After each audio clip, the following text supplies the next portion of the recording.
What's happening? Hey, look here. This is big news. Nobody expected Coach Terry Joseph to head to the New Orleans Saints. We're gonna jump into that today. We're gonna jump into also, I Shark is already ready, y'all. Don't let nobody fool y'all. Steve Sarkisian is ready because he already was looking for a safeties coach. It's just like when he was looking for when Coach Choice was almost gone, but he came back, but then he left again. That's pretty much the same thing. So we already in position to make that move. Probably already researched the candidates. I didn't know probably. I know he had because I already got a candidate I know could be it. And then also, like I said, I got a candidate that I know could be it. But will they pick the candidate that I'm going to tell you, or will they hire from within? It's a couple ways they could do it now, and they could go even further outside as well, but it's a couple ways you're going to do it, and you want to do it before spring ball. You want to have them boys locked in. So it's going to happen before spring ball. And then on top of that, y'all, if you haven't already, lock in with me on Life and Football. That's a channel that we have, Life and Football. Rock with me.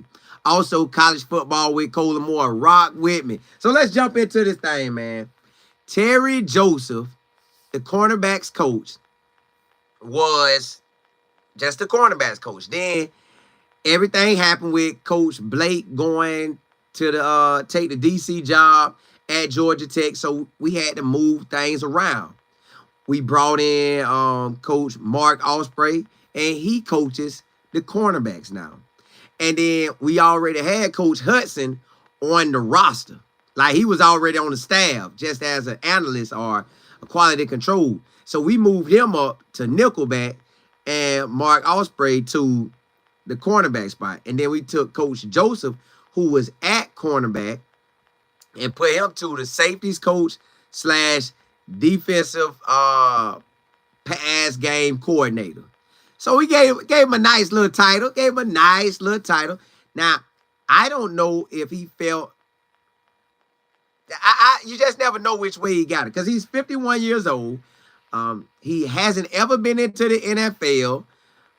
Doesn't look like he was even thinking about the NFL. And boom, bam, he in the NFL. So that's where he is with that. And you kind of got to accept that for what it is. I'm okay with that. He's in the NFL. Now, did he want to go to the NFL?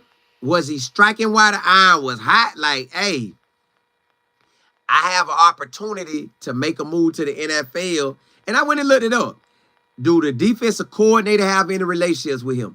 They was almost there at the same time. So whoever the head coach was in 2011 and 2012 at University of Tennessee, maybe they connected the dots. So Coach Brandon Staley, the defense coordinator for New Orleans Saints, could link up with Terry Joseph. Maybe that's the connection, because other than that, it was no connection. Coach Moore, the head coach of the New Orleans Saints, he wasn't anywhere around him.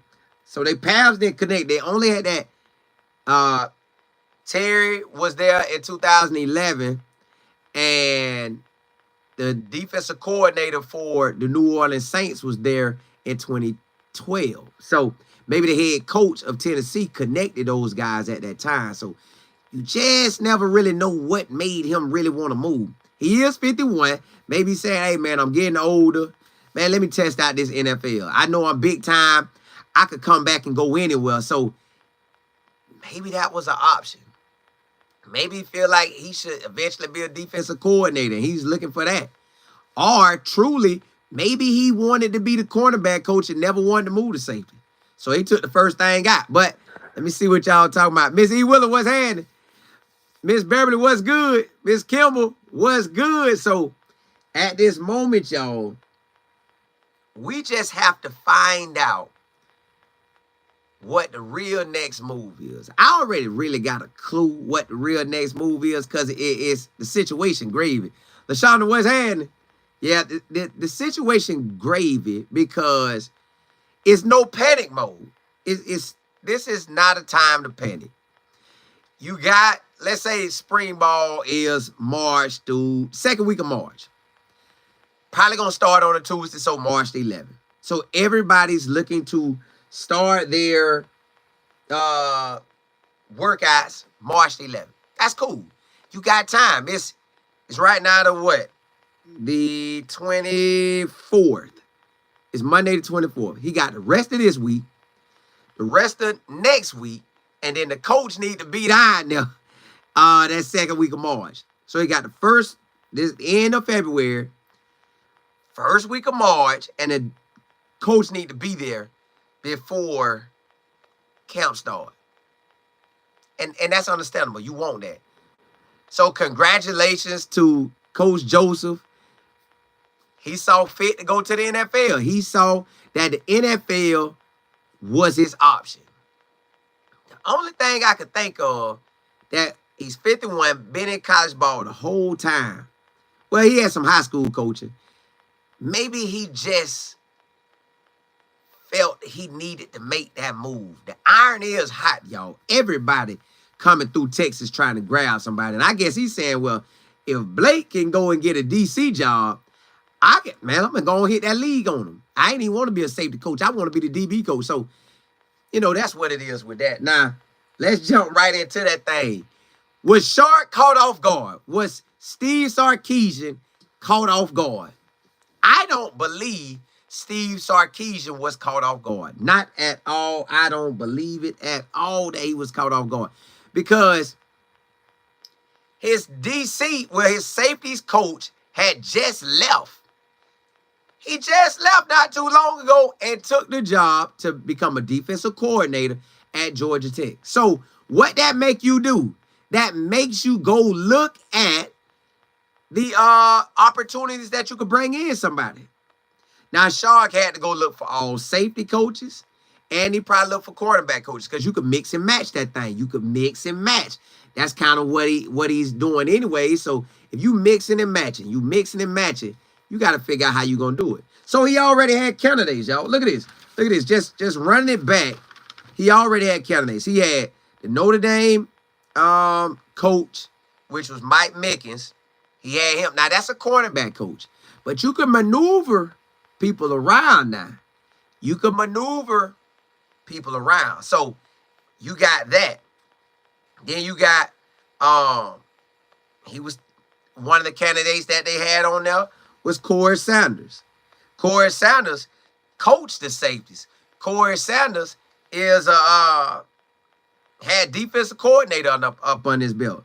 And then you had Mark Osprey, but he hired him, so he ain't gotta go make that one happen. So looked like Coach Shark already had these guys ready. He had them ready. Like, it ain't like he don't know what's going on. And then, like I tell y'all all the time, as a head coach, you got to be 3 to 5 coaches ready at all times. Anybody could jump ship. And the way they been playing hot potato with Coach Shark, you got to be ready. Now, did he want Coach Joseph to leave at this juncture? Nah, this kind of getting close to camp. But better now than later. So better now than later anytime. So at that point, you have it where Coach Shark said, okay, he gone. I got time.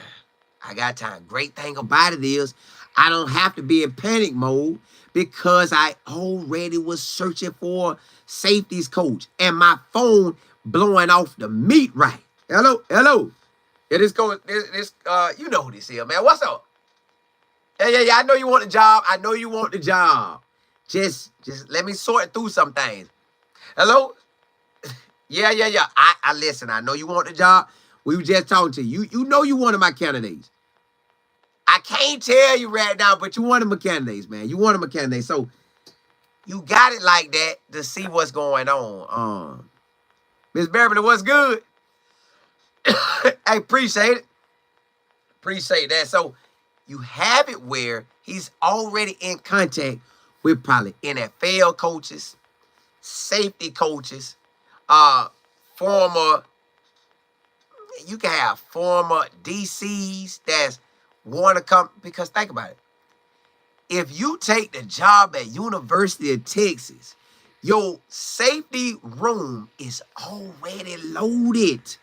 Your safety room is already loaded. You got Michael T, a dog.